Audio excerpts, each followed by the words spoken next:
Minister, it's my very great pleasure to welcome the Honourable Stephen Joyce, Minister for Tertiary Education, to our symposium.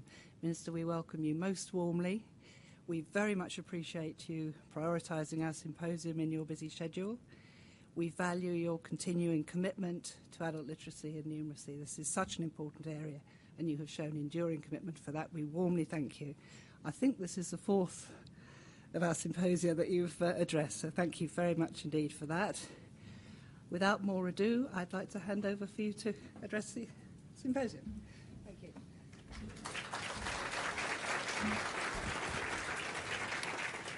Thank you, Diana. Thank you for the mihi. Kia ora, good morning, everyone. It's great to be here. Slightly different venue to the last three. The university has certainly changed since I was last here. But look, it's wonderful to have the opportunity to speak to you, and I won't go into all the logistics of arranging this to happen this year, but they said to me, "Oh, you can't do it this year, Minister," and I said, "Well, actually, I'm pretty keen." So look, I wanted to make a few comments if I could, and then we've got a particular tool to launch, the new tool for youth literacy and numeracy, which we'll come to. But firstly, I just wanted to reiterate our commitment to the importance of adult literacy and numeracy skills. And I think no more important than now as the economy recovers and we seek to make sure that as many New Zealanders as possible get the opportunity to participate in what is a growing and strengthening economy in terms of their career options and their ability to lift their incomes for themselves and their families. The New Zealand economy is currently one of the fastest growing in the developed world, which is interesting on two levels. Firstly, that we're managing to grow faster than most of the other developed countries, and secondly, probably a bit of an indicator that a lot of the other countries are still struggling. And we've been, I think, fortunate here through a combination of good economic management, some good trading partners and so on, to actually achieve a steadily strengthening economy while many others are still struggling, as I said. And we see that in sort of nearly 4% growth, 84,000 new jobs in the last year, the immigration to Australia, which has been a problem now for 15 years or more, slowing down to a trickle. Last month, just a net 200 people moving to Australia. The month before, a net 200. When we first arrived, it was around 3,000 a month. And so that's a very, very significant change, and I actually fully expect at least one positive month between now and the end of the year, which would be the first time since records began. So there's some very positive signs, but the real challenge now for the country is how we turn 1 or 2 years of good growth into sustained growth for New Zealand. And why is that important? Because it's actually a period of sustained strong growth for the country that has the real potential to lift people's incomes over the medium term. And that's really what drives it. So it's not about economic growth for its own sake, it's about opportunities for New Zealanders and their families based in this country. And you only get that through periods of quite significant sustained growth. So what we're doing now with our business growth agenda is saying, well, what are the capacity constraints in the New Zealand economy? What are the gaps that we have to fill to make sure that we can take advantage of all the opportunities? And just over the road there somewhere on the bottom of the terrace is a couple of government agencies that have, some would say, quite a cynical view of New Zealand's capacity to grow. And it was interesting reading yesterday that the Reserve Bank has excitedly decided that rather than just peaking out at 2.5% a year, we may be able to get to 2.8 or 2.9% a year before inflation starts to cause problems. So, progress in little steps. But it is quite significant, because if we're able to do that, then actually, if we get it into the threes, that means New Zealand can add more opportunities without it feeding through to inflation. So what are the sort of gaps we're talking about? Well, gaps in things like innovation, gaps in infrastructure supply, but probably more particular for this symposium, gaps in skills. And making sure that as many people as possible, as I said at the outset, get the opportunity to participate because they have the skills that allow them to get a better job, to get more responsibility, to have more choices as the economy continues to grow and not get left on the sidelines. Because it's still a dynamic economy, there's still jobs created and jobs lost every year.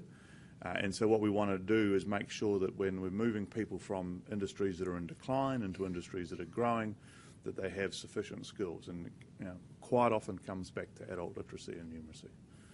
It just comes zinging straight back to you people, actually, and your profession, because we're dealing with a workforce.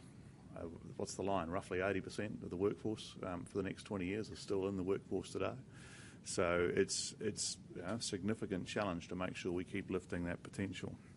So that's why adult literacy and numeracy is one of the government's priorities in the tertiary education strategy. I've absolutely focused on ensuring that be the case. And I'm actually, who's in here from the TEC this morning? Where's the TEC? Very good, excellent. Well, I haven't told you yet, but I'm telling you this morning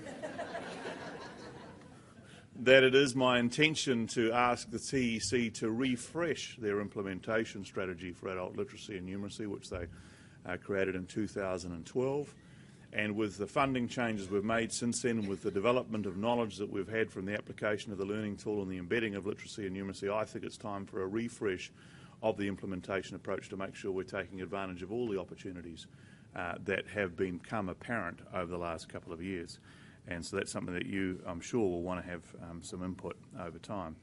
We've invested significant funding to raise adult literacy and numeracy, and we're seeing some really good results. And for that, I want to acknowledge yourselves because we are seeing significant change and significant results. And I know it's not easy because there's been, as funders in Wellington come up with bright ideas all the time. And the challenge for yourselves is to implement those bright ideas and make sure that actually we're still doing the right thing for learners. So, but I am pleased to see the rollout and growth of the assessment tool. I am pleased to see the development of the self-directed website, Pathways Awarua. The learning progressions as a consistent framework, I think that's important, and the increasing spread of embedded literacy and numeracy in your teaching and your organisations, particularly at foundation levels. I think that's really important. We've seen funding to support learners through the Workplace Literacy Fund, Intensive Literacy and Numeracy Fund, and Intensive Literacy and Numeracy for students with ESOL, plus the Refugee English Fund develop. We've seen professional development provided by the National Centre of Literacy and Numeracy for adults, and specific literacy and numeracy qualifications which help embed literacy and numeracy effectively. And what's coming through from all of those changes? Well, firstly, considerable progress. The number of learners receiving adult literacy and numeracy opportunities each year has quadrupled to an estimated 175,000 in 2013. And a big part of that is about embedding literacy and numeracy in foundation level provision. And I'm a strong believer in that because actually if you look at foundation level education, for many people at second chance learning, we've got to have literacy and numeracy as much as we can as part of that, while acknowledging that may not necessarily be the reason they initially decide to participate in the foundation education. So again, I want to acknowledge the work that you're doing. The TEC has worked with the Ministry and the wider sector to establish some national infrastructure that helps, for example, in assessing literacy and numeracy, and these developments are now established and working well. There is more to be done. There are challenges in delivery that can be formidable, and we understand that, and we're committed to helping address those issues. Current areas of focus include targeting learning opportunities through funds and grants, continuing to create professional development opportunities, and in particular better addressing Māori and Pacifica underrepresentation in literacy and numeracy provision. We've also looked at how the tool can assist with some of the work around young people, and in Budget 2013 we extended some funds to the Literacy and Numeracy for Adults assessment tool to better support young students, and I understand we're shortly to launch said enhancements very soon. This year the TEC has invested around $70 million to literacy and numeracy specific programs. The assessment tool will continue to be the key diagnostic tool for determining literacy and numeracy competency for adults. It provides both educators and providers the opportunity to inform teaching practices and lift learners' skills. Learners benefit from the tool because it helps them understand where they're at and what they're tracking to achieve. The recent research, which I understand you're going to hear more about through the workshops today, suggests that the assessment tool is an important part of successful literacy and numeracy programs when used as a diagnostic instrument. However, usage of the tool is variable across the sector. We have 46% of all foundation level learners in SAC and Youth Guarantee courses that were required to take an initial numeracy assessment did so in 2013, so that's just under half. And 25% of learners required to take a numeracy assessment did so in 2013. Figures are similar for reading assessments. 56% of all required learners took an initial reading assessment, and just under 30% of required learners took a progress reading assessment. So it's interesting to note that YG-funded courses have higher usage than the SAC-funded courses, and that the assessment tool usage is higher currently amongst PTEs compared to ITPs. Learners initially assessed at lower levels of skill are generally more likely to achieve positive gain. I suppose that's intuitive sense. If you're at a low level to start with, then it's probably more likely that you'll move up to a higher level. And we're seeing a significant lift in progress for those lower levels, both at literacy and reading and numeracy. Now, can I just say at this point, as somebody will undoubtedly say during questions, that I recognise that the assessment tool is only part of the solution. But it is a significant part, and it does help us all measure progress in terms of what we're achieving. And it is integral to the overall approach of improving literacy and numeracy. So the TEC will be developing consistent, reliable benchmarks for statistically significant gain, there you go, with the assessment tool over the second half of this year. And you wondered what they were going to be doing. And they aim to release these draft benchmarks in early next year for consultation with the sector.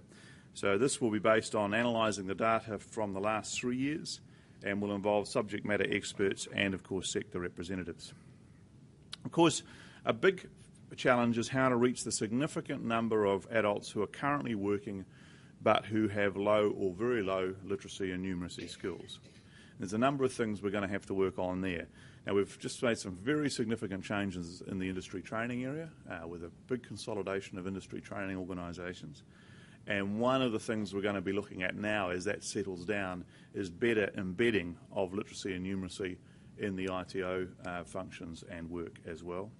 Extending the use of existing literacy and numeracy educational infrastructure and ensuring the workplace literacy and numeracy needs of both employers and employees are supported through the Literacy Fund and through the Skills Highway. So there's a fair bit on, and there's a fair bit of an opportunity for you to assist with the shaping of that work, particularly over the next 12 months. So please, and I'm sure you will, take up that opportunity. Our literacy and numeracy challenge is significant. I think we're making progress, but it will take time and continued commitment to address. And it is important, as I said, because actually the labour market, the job opportunities are all changing rapidly in the 21st century. So yes, while we've got a strong growing economy at the moment, the simple fact of it is that some people are going to need these skills to be able to remain part of that workforce and improve their opportunities over the next couple of years. So thank you very, very much for your time this morning. Thank you for your work. And we're about to do something very important in a minute, but I'll stop there and take a breath. Thank you.